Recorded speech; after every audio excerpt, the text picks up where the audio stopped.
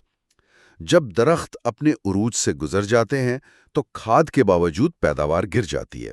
جی ایسا ہی ہے۔ تو کیا ان بوڑھے درختوں کو واقعی دوبارہ جوان کیا جا سکتا ہے؟ جی ہاں، جدید زراعت میں اس عمل کو تجدید نو یا ریجوونیشن کہا جاتا ہے۔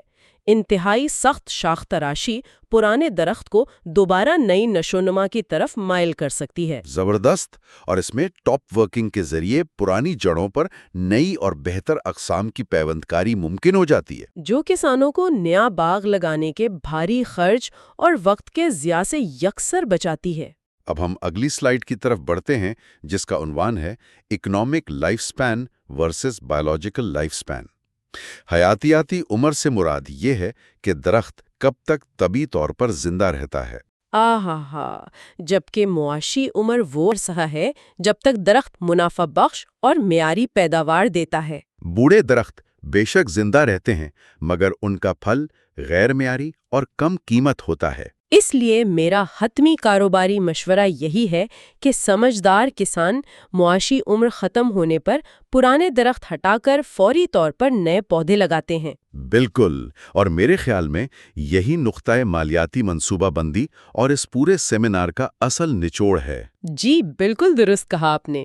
اب ہم اگلی سلائیڈ کی طرف بڑھتے ہیں جس کا عنوان ہے کنکلوژن اینڈ کانٹیکٹ ڈیٹیلز۔ سامعین، میں باقاعدہ اعلان کرنا چاہوں گی کہ مزید زرعی معلومات اور ماہرانہ رہنمائی کے لیے JQ گلوبل ایگریکلچر کو ضرور سبسکرائب کریں۔